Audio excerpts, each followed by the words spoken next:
Koto creates Krueger. This is your relook at the Kotobukiya A Nightmare on Elm Street Part 4, The Dream Master, Freddy Krueger ArtFX statue.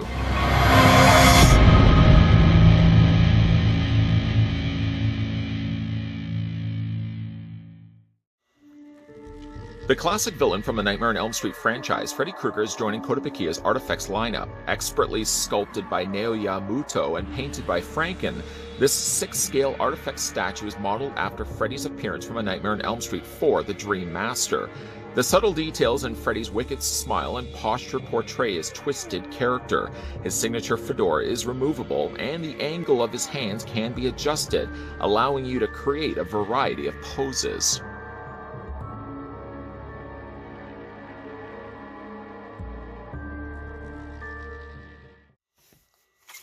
So it would seem we're taking a trip back to Elm Street. After all, I just recently had a look at the Friday the 13th ArtFX Jason Voorhees, and I thought, hey, why not? One slasher to another. Let's have a look at Freddy Krueger next. We're going to stop the tape measure at the very top of his fedora. Truth be told, the fedora is technically removable, but we're going to go ahead and just add it for the time being. I happen to think, just between you and me, that I think the fedora helps the sculpting of the statue. I'll leave that with you. In the meantime, let me leave this with you as well. Freddy Krueger stands at 11.1 inches in height, so it's just a little over 11 inches tall. And switching that to centimeters, then you're looking at the Springwood slasher standing 28.2 centimeters tall. And of course, if we're going to be talking about Jason Voorhees, the one that we just recently had a look at, let me just move over Freddy. We'll bring in Jason just to give you guys a scale comparison. I think the first time I did this as well, I also did a comparison between the two statues. I would say that if you're looking at the proportions of the characters, keeping in mind both of them are sort of hunched forward, Jason's not fully standing upright, nor really is Freddy. I think if you were to stand them completely upright, I would ballpark Freddy's head sitting around the shoulders of Jason's body. So I think they're appropriately scaled, depending, of course, who Freddy is tussling with, the man behind the hockey mask. That will, of course, change drastically. He was considerably shorter than Jason in Freddy vs. Jason, which we'll talk about that on another time. But you can definitely see, though, how Freddy is a little bit smaller than Jason. At least he's somewhat scaled in the same field of sizing. I mean, both of these characters fit like they could stand side by side, and one doesn't look like it's from a different statue line from the other. I still love that Jason figure. Freddy, not so much. We'll talk about that right now. The figure does come, or statue does come, actually, atop of a display stand. Technically, when you do get it out of the box, let me just wiggle, take the foot off the pegs. He does technically come with the stand separate. This would be something you have to add when you put the statue on display. If you are curious, I'm sure some people would ask the question, does Freddy stand on his own? He does just barely, and there's things that are fragile on the statue. I wouldn't even want to gamble the idea of trying to have him balance on his own. Definitely make use of this display stand if you have it. The foot, as you can see, there's two different shaped pegs. Those will peg into Freddy's feet. We'll look at those in a second. Nice detailing done to the base itself.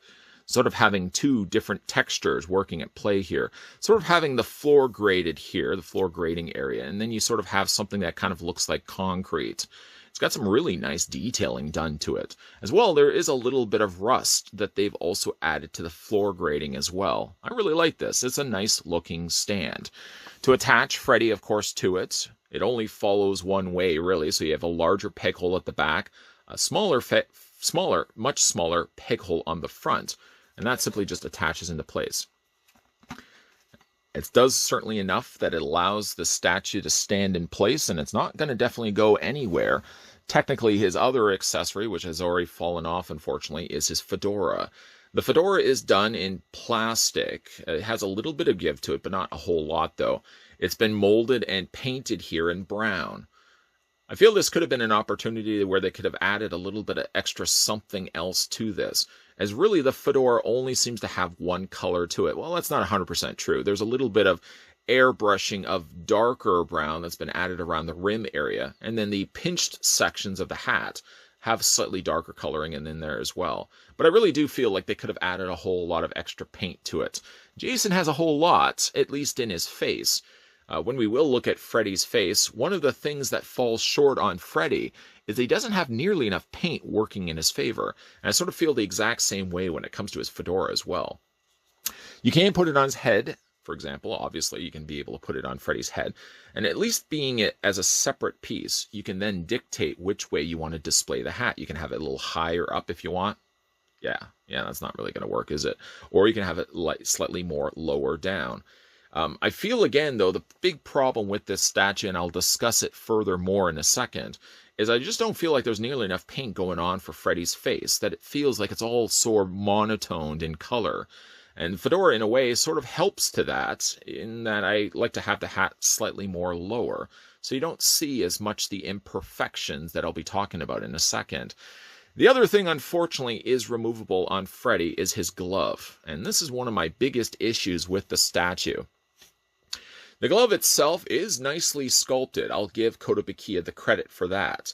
It does look like a small miniaturized version of Freddy's glove, right down to the smaller details of the wash of darker brown and the blades being somewhat all rusted. Really liking how sharp, not literally at least, but how sharp that glove actually looks. But the big problem is how you attach it into the forearm.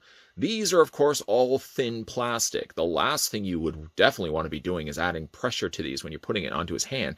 So you really only have the area between his thumb and his pointer finger to kind of get your hand in there. And then you have to take this larger socket joint and do your best to actually get it into the hole there. This should have been a lot smaller. If anything, it probably should have even just been a straight out cylinder post. I really do not think that they should have used such a large peg, especially for the fact that you have to fight so much to get the glove in place. You literally see where I'm putting my hand. I have to avoid every single blade that's on his glove and do my best just to continue to twist this in place. The intended plan, I suppose, is so that you would be able to rotate the glove and get the desired look that you want. So, for example, you could twist it where the blades are sort of underneath the glove, or you can do what I'm currently doing right now, having the glove pointing. But there's certainly been, I feel, it could have been a lot easier of a method of doing this, because that peg is so much of a hassle to get in there, and these blades are so fragile, I definitely don't want to break those either. I mean, I'm guessing that the logic behind all this is that they wanted to make the peg large enough so that they knew the hand wasn't going to fall off. And being that it is technically a larger peg means that when you are rotating the hand, the glove stays in place.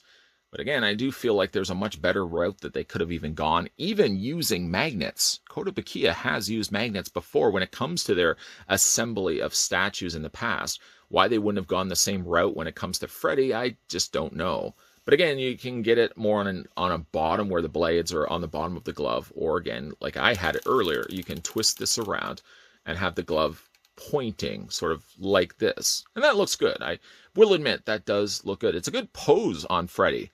Just a real pain in the butt to actually get that glove in place. Technically, he does also have this hand right here. And I'm not drawing your attention to the fact that Freddy has two hands. That's pretty common on most human beings. It's just the fact that this hand does also have some posability to it as well. I just don't know half the time what I want to be doing with the hand. I mean, the arm area here, neither one of these arms are posable. So as a result of it, I just don't know why I want to be rotating the hand this way. I mean, it doesn't look like it looks right to the statue. A lot of times I usually just have the hand like this, but even then it doesn't look like it's comfortably draping from Freddy's sleeve. I'm really not sure why they had to sculpt the hand like this. It almost kind of seems like it should be holding something, but it doesn't hold anything other than maybe just the hopes that it could have been a better statue. I mean, again, I try not to find fault with these, but when it comes to a character so passionate I am about Freddy Krueger, I really would hope that the statue could have delivered a little bit more than what it actually does. Anyway, so that's his hand. That's certainly the glove. We'll stop talking about that altogether. We'll have a look at Freddy's head sculpt. Now, again, I'm just going to take the fedora off so you guys can see what it looks like. At least, again, they didn't lock in exactly how you had to pose it. For example, if we go back and talk about the Sideshow Collectibles version of Freddy Krueger, which I really was so very disappointed about, they locked the fedora sort of up. And half the time, most collectors probably wouldn't be displaying Freddy Krueger with his fedora so high. At least, again, to the credit of Kotobukiya, they have it as a removable fedora, though unfortunately it doesn't always stay in place. In fact, it never really stays in place. I'll be dropping it probably a couple of times, at least in this review. I like to, at least, again, going back to what I said before, like to have the fedora slightly lower down, so you don't see as much of Freddy's imperfections. All right, so let's talk about these. Let's go and discuss this a little bit. Now, of course, this is their interpretation of what Freddy Krueger looks like. I think what I'll actually do is I'll just take the hand off for the time being, just so I can get a little bit closer in there, and I don't then run the risk of breaking those blades. Now, again, like the head sculpt isn't bad, but one of the things that really lets the statue down is the fact that there's not nearly enough decent paint that's been applied to the surface. Like, it does have the scarring, and I do like the way that they've sculpted that in, but it just seems like it's not painted nearly enough. There's no dark contrast happening to the skin. So like everything sort of blends into the one another. You know, when you're a kid and you mix paints together and you don't really end up making the color that you want. You always end up making a really muddy, swampy brown.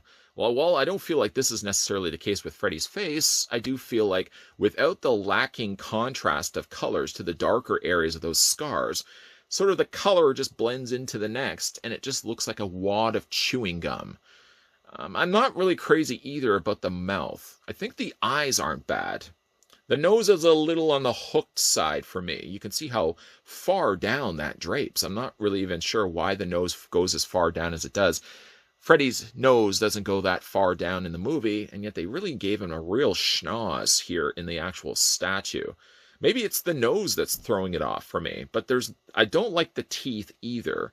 And again, all the more reasoning why I like to have the fedora slightly lower down, so you don't see as much those imperfections that we're having a look at right now. Seems a bit strange, I suppose, not to have the glove back in his hand, so let's do that again. I just don't like adding the glove if I have to, unless I have to, I should say. I'm just going to wiggle that back in place. Really, again, they could have used magnets. They could have used a smaller post just so you wouldn't have to fight to get that in there, especially with these blades. They're so thin. Anyways, going back and looking at the rest of Freddy's outfit, of course, he's got his trademark sweater. The sweater, now pulling it from A Nightmare on Elm Street 4, The Dream Master, my personal favorite of the franchise, Freddy does have a noticeably lighter sweater, although this one is very soft in paint. It sort of comes across almost more like a pastel orange and pastel green, instead of more the starker red and starker green. Again, I know that his sweater does change colors a little bit as the sequels progress, but I feel like that's way too light of a color. Again, it comes across, and it's not just really the camera. If you're looking at it and thinking, well, it's just its camera, it's just his lighting. No, actually, the color isn't that far off than what I'm seeing in person. It's a very, very light, pinkish orange, and a very equally light green as well. They also really sculpted it in such a way that it doesn't look like it's a stitched sweater. It has texturing to it, I'll give it that. But it doesn't look like it's an actual stitched sweater. It kind of comes across more like it's like molded. It kind of looks like something like paint that you would have painted on a wall, the way that it's been textured. I wish it would have actually had the knitted, detailing done to it. It does have a little bit, I'll give it that. At the bottom of the sweater, it's sort of got that frayed edge to it. And it does also have that also in the sleeved section too. So at least that's something. But like the sweater really doesn't deliver exactly what I would have hoped. He does have it, sure, on the collar area here, but really lacking a lot of the sculpted details here also in the actual main sweater part of it. And then, of course, we have a look at his pants. His pants are a little bit more of a brownish color. And of course, that carries all the way down to the color scheme of his boots, which seems a slightly darker shade than those pants, kind of coming across a little bit more of a blackish brown. One sculpt that I do like about this, well, the pose is pretty good, actually, overall. I like that he's sort of in a sauntering stance.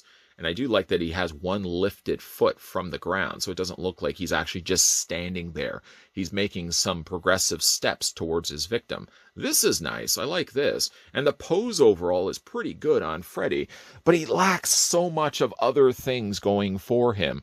I mean, I could come up with a list of things that disappoint me about the statue, but at the end of the day, I really don't want to find too much fault. I mean, it is a ArtFX Freddy Krueger statue. We don't get many Freddy Krueger statues unless you're looking at a ballpark higher bracket of statues that other companies have produced.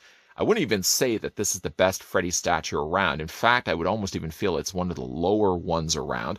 But at its price point, at least when it came out, it was one of the more affordable statues to go with. And of course, I had already picked up the Kotobukiya Jason Voorhees, so it was all the more reason why I wanted to get the Freddy Krueger as well. At the end of the day, though, I really feel like this Freddy Krueger could have been a lot better. I think it's not so much the sculpt. I think it's really the paint that lets this piece down. Now, to be fair, I obviously can't put all the fault on the paint of the statue. It still could have delivered if the sculpt was slightly better. It lets down in the department of the sculpting of the sweater, more coming across like molded plastic, which is unfortunately what it was made out of, but at least they could have done a little bit extra to get that sweater that knitted look. And the head sculpt on Freddy, I've definitely seen better. The statue's head sculpt, again, is an artist interpretation of what they consider Freddy Krueger to be. I feel with between the hooked nose, that sort of mangled looking set of teeth that he has, which he does have fairly in the film, but the head sculpt with the mouth, the nose, and just the lack of paint and depth really delivers a very disappointing head sculpt on Freddy Krueger here. Now, I would have to go back and I'd have to check my original review of this guy, but I don't even think I sang the praises of it back then either. It has, I feel, as I've progressively had this piece in my collection for all the years that I've had it, I feel like he just has delivered less and less for me. The more and more I have Jason on display, the more I still like that statue. The longer I've had this Freddy on display, I sort of feel like he continues to disappoint me. I feel like he could have been a much better looking Freddy, in the same way that Sideshow could have delivered a better 6-scale Freddy Krueger. I feel like Kotobukiya could have delivered a much better ArtFX release of Freddy Krueger, because they did it a lot better with Jason Voorhees. Now, do you disagree with my opinions? Let me know down below in the comment section. I love reading your comments, even if it differs from mine. That's the beauty of collecting and finding people that are of the same passion. Not everybody's going to agree with you, but it's fun to be able to sit down and have conversations with them, and that's what I like to do in the comments section. Also, if you're new to the channel and you're liking the content you're seeing, consider the idea of hitting that subscribe button down below. Consider the idea of turning that bell notification on, and most definitely consider the idea of coming back to this channel Monday to Friday, 12 p.m. and 2 p.m. Eastern Standard Time. That's when new videos are coming to this channel. As always, guys, thanks for watching as you always do, and I'll see you next time.